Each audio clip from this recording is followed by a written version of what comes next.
పైకి లేపు లోగోలు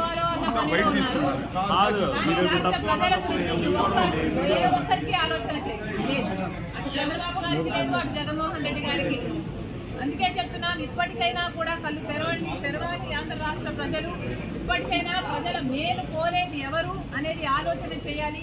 ఈ బీజేపీ తొత్తు పార్టీలైన టీడీపీని, వైసీపీని, జనసేనని ఇంటికి పంపించాలని, కాంగ్రెస్ పార్టీని ఆశీర్వదిస్తేనే మనకు ప్రత్యేక హోదా మళ్ళీ సాధ్యమవుతుందని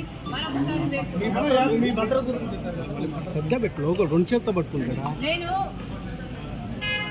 ఆంధ్ర రాష్ట్ర కాంగ్రెస్ పార్టీకి అధ్యక్షురాలిని. ఈ రాష్ట్రంలో నాకు తిరగాల్సిన అవసరం ఉంటుంది.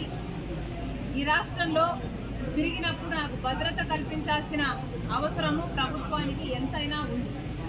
కానీ అవేది పట్టనట్టు ఒక మహిళ అని కూడా చూడకుండా, అధ్యక్షురాలు అన్న ఇంగితం లేకుండా ఈరోజు మేము అడిగినా కూడా మాకు సెక్యూరిటీ కల్పించడం లేదు అంటే మరి మీకు ప్రజాస్వామ్యం గురించి చిత్తశుద్ధి ఉందా? ప్రజాస్వామ్యం ఇది అన్న ఆలోచన ఉందా, గుర్తుందా అని అడుగుతున్నాం.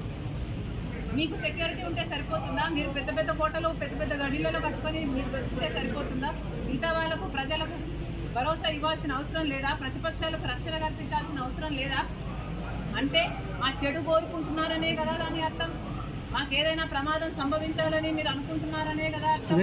ప్రమాదాలు సంభవించడమే కాకుండా ప్రమాదాలు కల్పించే వాళ్ళలో కూడా మీ వాళ్ళు ఉంటారనే కదా మీరు చెప్పదలుచుకున్నది. ఎక్కడ ప్రజాస్వామ్యం?